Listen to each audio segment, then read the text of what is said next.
So coming into Melbourne and doing a market has given them a sort of, it's like almost like the bread and butter, and then they go off and do perhaps we've created an online store, as have so many others, and been able to keep up the contact with people and little supply chains that we've all been able to build.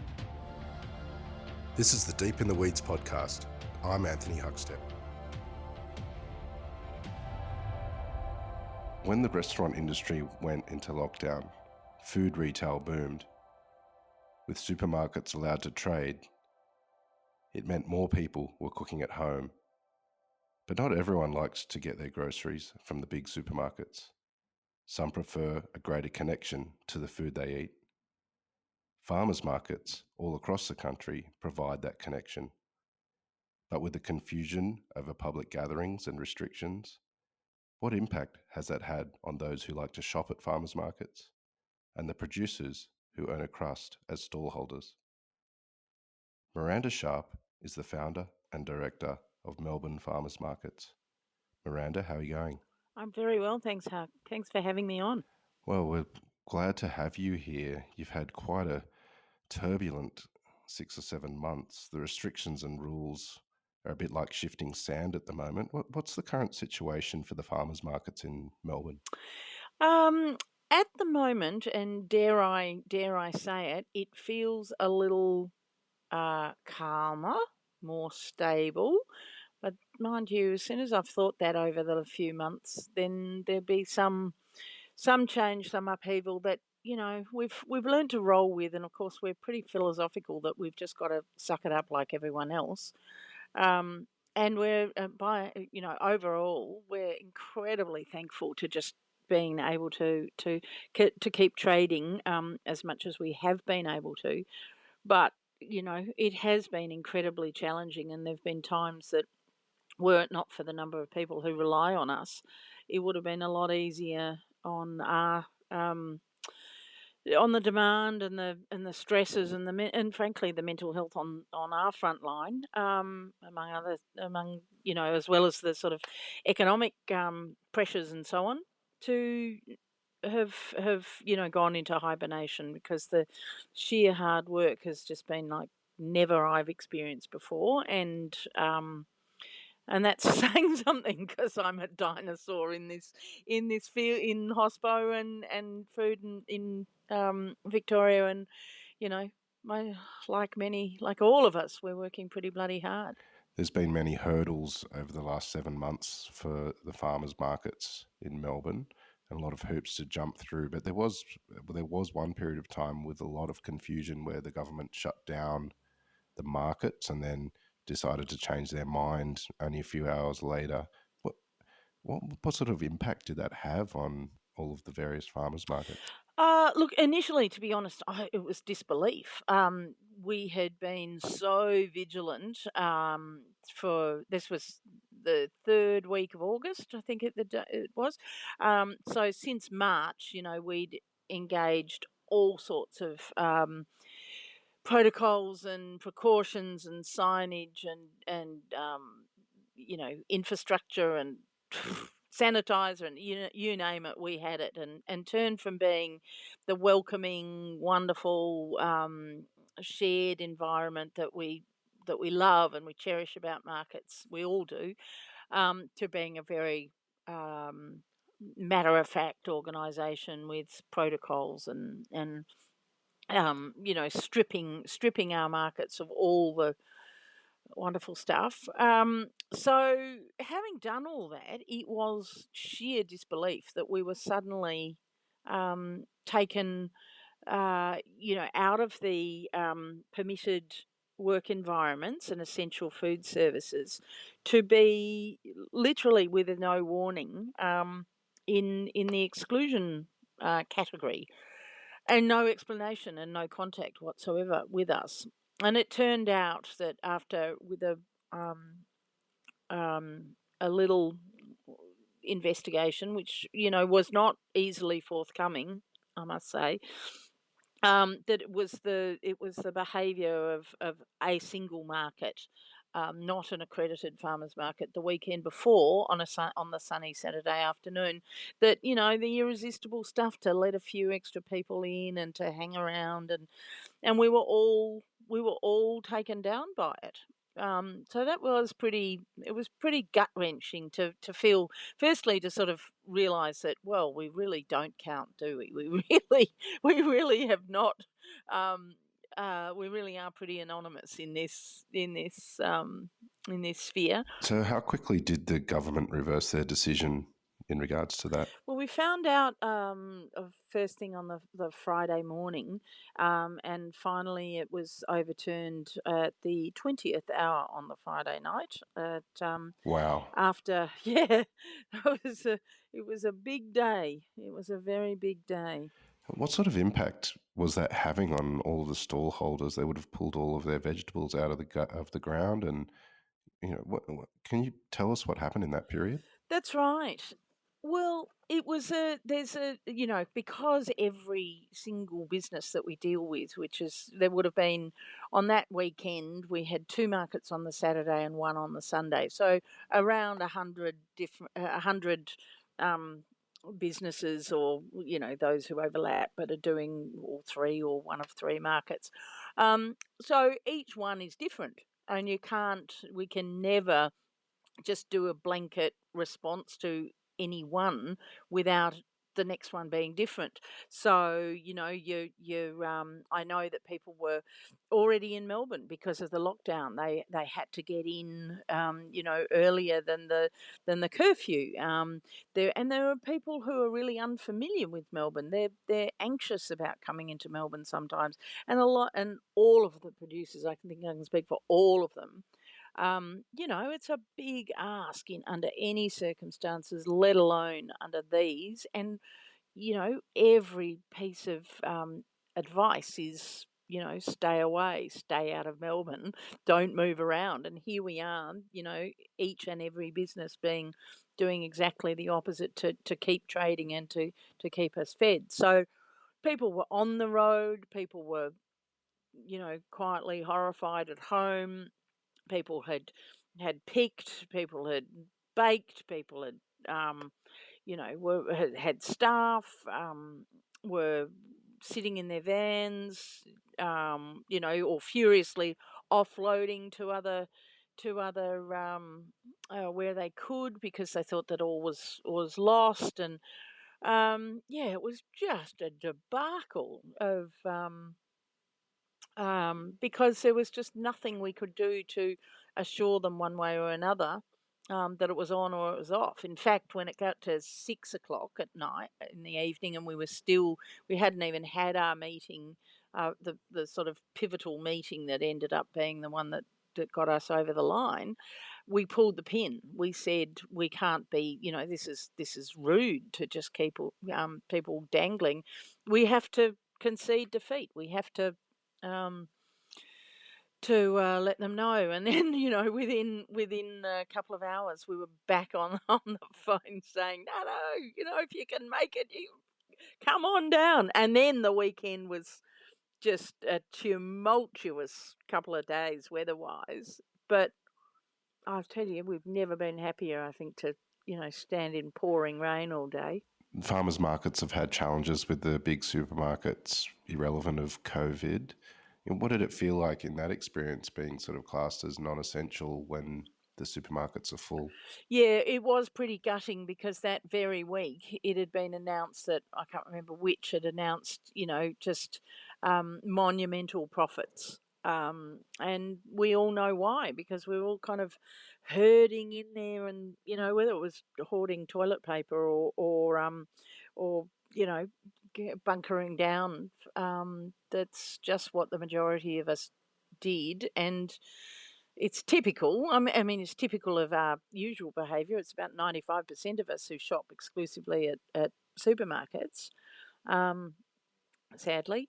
But yeah, it was really, it was very demoralising, to say the least, given what we'd persevered with for the last few months. You deal with some extraordinary producers and bakers, and all sorts of people with the farmers markets. What was the impact on them, given the restrictions and the fact that it's their livelihood, but you just couldn't quite get the numbers through that you would normally get? Oh, I think over by and large, it's sheer gratitude. To them, we have become very, very relevant, because so much, sadly, of hospo and a lot of um, their usual custom has disappeared through this. So it became very essential to have as a lifeline, and to, when we've all kind of created new opportunities through on the spin of a coin, to try and survive. So coming into Melbourne and doing a market has given them a sort of, it's like the almost like the bread and butter, and then they go off and do perhaps, we've created an online store, as have so many others, and been able to keep up the contact with people and little supply chains that we've all been able to build, that yeah, that otherwise probably would have been disconnected completely because of their main supply being lost. You're the founder and director of the Melbourne Farmers Markets. Can you take us back to I'm those? the dinosaur. Can you take us back to those early days and why you started them and what it was like? Oh, they were very heady days. Yeah, sort of been around for a long, long time. Firstly, as a caterer in the 80s and 90s, a little business that was, trying to find a way to differentiate ourselves in a sort of cluster of small businesses doing a similar thing, doing spring carnival, doing boardroom lunches and weddings and all the gear. And we couldn't buy from individual producers. We always seemed to have to go through a distributor, and it was a pretty impersonal experience, and didn't allow us to kind of carve our own way because everyone was doing the same sort of, with their where our ingredients were coming from. And then my next sort of incarnation in the biz was exactly the opposite, in writing for The Age, for Epicure. And from a different perspective, I sort of felt the same sentiment, that we were just disconnected, further and further disconnected from our primary producers. And writing as a food journo, even though I was sort of moonlighting with no qualifications, I was finding that it was all about, there was a lot about the press release and a lot about the packaging and a lot about and it was in the days as the sort of celebrity nature of the industry was developing, which is, just fantastic that we're able to, we have this diversity in Victoria and Australia. But I personally think it's, without any swipe at anyone else, I think it's really heavily um, weighted in one direction. And where would our industry be if we didn't have our primary producers? So I felt that it was time to, having been lucky enough to travel and enjoy the spoils of a market culture everywhere else, to that it was time that, the growers themselves had a place to take the credit and the full dollar for what they do.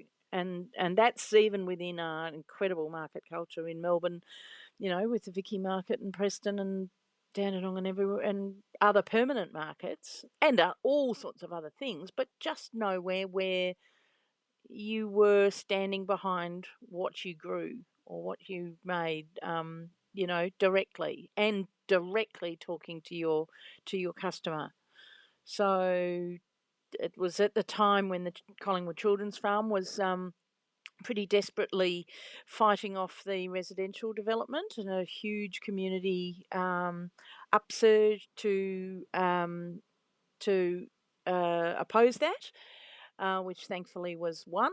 And so I knocked on their door, and they were sort of almost so broken that they didn't have the strength to say, God, no, what would we, what are we letting ourselves in for? And so we started, and it was a very proud day for me when it was acknowledged that financially the farmers market saved the farm some years later, and the Premier, Steve Bracks at the time, Premier, announced when the government gave back the land to the people, the St Heliers Street area, including the Abbotsford Convent now. That was on a second Saturday of the month, and the crowd was there in force. And so it's yeah, I'm a very happy Melburnian to have been a part of that very, very big mobilisation for such an important outcome. Well, it's incredible what you've achieved. There's, Coburg, Carlton, Alphington, Collingwood, Abbotsford, Gasworks. I mean, a little earlier you mentioned about accredited farmers markets, as opposed to one that wasn't, that perhaps broke the restrictions earlier. How important is that accreditation, and what does it mean? Um, it's it, it's a sort of strange environment. I think I'm naturally a bit of a rule breaker and a pusher of boundaries, but in this territory, I think there's an environment that would be so easily manipulated because we have no regulation or legislation governing us, which I'm not sure whether that would be a curse or or, advantageous, but simply there is none for farmers markets because by law they're common use words. So in the very early days, we sort of could see that um, there was a likelihood that it could be either really commercialized or really, really bastardized by having just anything goes. And then how would we stand up next to a greengrocer or the Vicky Market and say, we're not just having a piece of your action, we're doing something quite different, and there's a reason for it. So together as a group of like-mindeds, we thought it was pretty straightforward that we just had to have um, some boundaries that we put upon ourselves to say this is who we are. It's not, and it now does have state government recognition, and it's an ACCC registered structure, but it's still opt in. You can still start a farmers market, you know, next door and have no it's not about management credentials. It's about the substance of the market that we just feel has to be transparent, and that is about being able to know why each and every stallholder is there. And you can be caught out, you can make mistakes. We certainly have, but it's acting on them and being as true to the principle as you possibly can be. And that's really that's the guts of it, and out of that has come a pretty robust system. It's not perfect by any means, but if it got more traction, it would certainly have much more reach into how a farmers market environment would work within a larger local food sector. And there's certainly international comparisons that are really worth recognising, because they work, and they have had such growth. They're a lot older, an environment than ours, but they have such a place in a local food system. So that's what we're striving for. It's a long haul. Has there been any producers or farmers or stall holders that have been with you from the early days that you've seen grown and blossom? Oh yeah, oh yeah. There, there, there are still people from day one who are there from, they were at Collingwood Children's Farm on the 10th of October 2002, and we didn't know what the hell we were getting ourselves in for or how much hard. But it's just amazing, and they are dear, dear friends. And people have come and gone. We've lost people. We've seen people move on to great things. Or a new and next generation. That's incredibly exciting. We've got household names and rock stars amongst us, and then there are just really a lot of people who just prefer to do what they do and be experts in growing their product, and couldn't give a rat's about anything else. But they're incredibly proud, and they are the real rock stars, I reckon, sort of, because they don't seek it, they just do it. You're obviously very, very passionate, and it's a great love of yours, farmers markets. But how important are they to our society, and what's at their core? I think that, yes, I am. I'm a dead set, diehard evangelist, but and I'm the first to admit that, and it comes at a cost to anyone who knows me and gets me started on the topic. But in perspective, I think that it's really only it's only one part. They are not the salvation to our problems in our food system.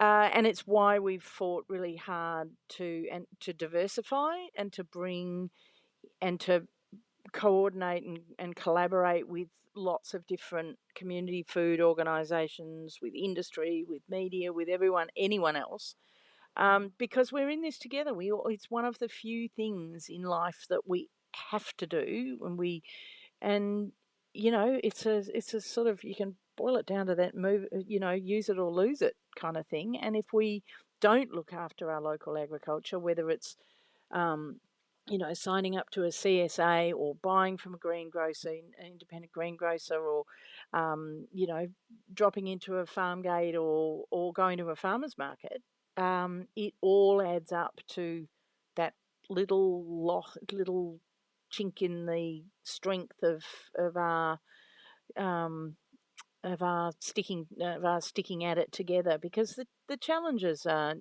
so outweigh the the rationale, probably, really. But I think it's now become a we can see the changes in supermarket culture, just in language, in their sort of, even in the superficial stuff of the setting, that it's become, there's a sort of, it's like the jolly farmer is somewhere there out the back. Or it's this, you're meant to pick up, that's the way the spiel has developed. And I think that the whole sort of home, the pride in cooking at home and cooking, um, you know, more the way we talk about traditional stuff and cultures and embracing diversity so importantly in a country that it's what we say we do. So food is such a conduit to opening doors and sharing our background and our future together. So, but farmers markets are just a part of it. It's been a real time of reflection for many people, and people have reevaluated what's important. Do you think farmers markets will become more important moving forward for our society? I hope so. I think then again, we're constantly reassessing it as other things come in. Is this model still relevant? Should we be changing? Are we? How do we turn more into being accessible, convenient, affordable, and everywhere? In why we get a lot of flack that we're that we're exclusive and elitist, and which is just too hard to counter when um, you're trying to provide a platform for people to set their own pricing and structure, because they're individuals, they're different from the next small business, then to be told, that that something is too expensive there because that's the sort of landed price. But then you go to a big store or a glamour shop or a high end restaurant or something, you don't go in and either you walk in those doors and you go, is this value for money? Yes, no. You've always got the comeback, sure, but to have a slight at a producer who's worked their guts out to be there and to bring it to you and done their own, picking, packing, transporting, marketing, and throw in a bit of social media, chutzpah. Um, why aren't we? Why wouldn't we be paying a retail price? And a healthy one at that, given that it's got demonstrable animal ethics and integrity behind it. We're happy to take the knocks where it's valid, but I'm pretty tired of trying to having to justify what we're doing all the time, when really what we're trying to do is one thing. We can't do it all, but we're trying to do what we do well, and that has a reason for it. But in saying that, then we're also, one of the things that's been really making us tick this year has been, we're a founding partner in Moving Feast, which is an initiative a whole lot of social enterprise ratbags who we're very proud to call our mates uh, in this town, who've been really focused on emergency food relief first and foremost when things were really in crisis, and making sure that both vulnerable Victorians and primary producers were matched together with the shortest, supply chain. And for us to be included in that, and that our producers valued in being part of those who were losing, in the hospitality losses, was a great um, shot in the arm, I suppose, to be able, and also an incredibly valuable piece that kept us trading and operating, because we had a reason for, as I said earlier, for those people to still come to Melbourne, because they were able to supply in quantity into industry, making food and supplying produce boxes, like the awful weekend of the North Melbourne and Flemington lockdown tower, where we were able to get all that produce in there within, I think 48 hours, 1,000 fresh food parcels. And that was just, it felt amazing to be a part of that response that was so, had such a, talk about a double, is it a triple bottom line we talk about? It had such good coming out of it, and it was all driven by, there was no request for it. It was put forward by the social enterprises, and particularly driven by Street, the and the fabulous Beck Scott. But an incredible thing to work together on. And it's things like that I think of just, that's what I'm taking away from all this, is things have changed. We're not doing things solo, if ever we were. This period of time has taken a lot of energy from you, and it's been quite full on trying to look after all of the farmers markets and ensure their longevity. What's it been like for you personally? I've never been more anxious, I suppose, in my life. Partly because primarily because of just trying to hold so much together, and feeling so responsible for our crew, working, beyond their capacity if they weren't working hard enough in the first place, but and our community. But also just feeling a part of the part of hospitality that was just so crippled and terrible, has been a terrible strain, I think, on us all. Yeah, I'm sure my family have certainly suffered, my friends, for it, for my madness in the last few months. But I can't apologise for that, because it's the only response to have had, was just to try that bit harder. And strangely, coming out of it, well, if that's where we are now, who knows? I feel incredibly energised again. I feel so determined and so um, kind of mm, I've got renewed faith in what we can do now, and do together.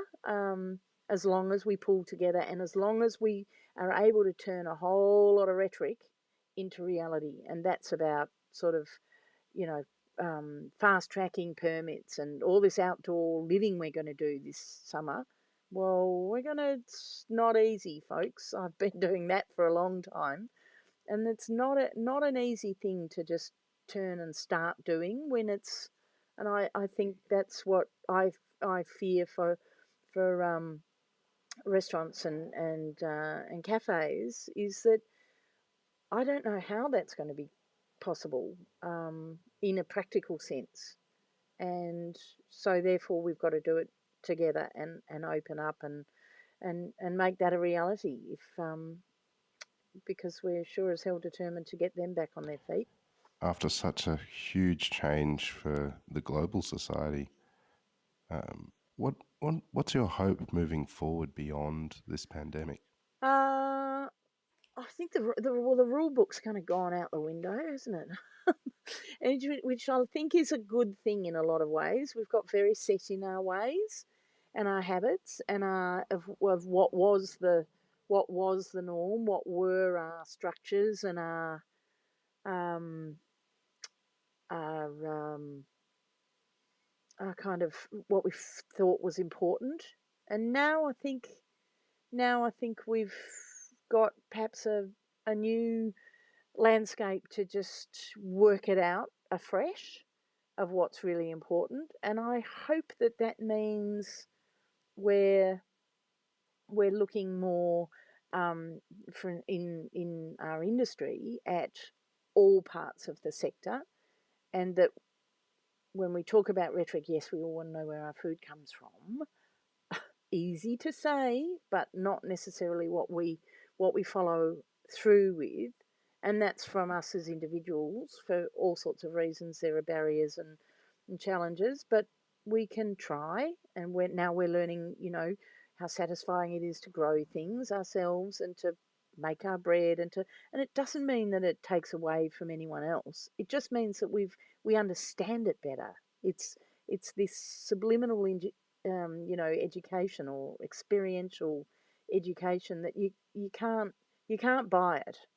You learn it through interaction and genuine involvement in things. And so I just hope we come together and continue um, to keep learning, and to keep really, sharing the simple things, and enjoying our cooking, and our sharing, and as well as getting out there, and getting right back into restaurants, and um, everywhere else, to so that we rebuild together. Well, Miranda, what you've done for so many in the food industry is quite extraordinary, and we're honoured to have you on Deep in the Weeds today. Please keep in touch, and we'll talk again soon. Thanks so much, Huck. This is the Deep in the Weeds podcast. I'm Anthony Huckstep. Stay tuned as we share the stories of Australia's hospo community, suppliers and producers in search of hope during this pandemic. Special thanks to executive producer Rob Locke for making this all happen. Follow us on Instagram at Deep in the Weeds Podcast, or email us at podcast@deepintheweeds.com.au. Stay safe and be well.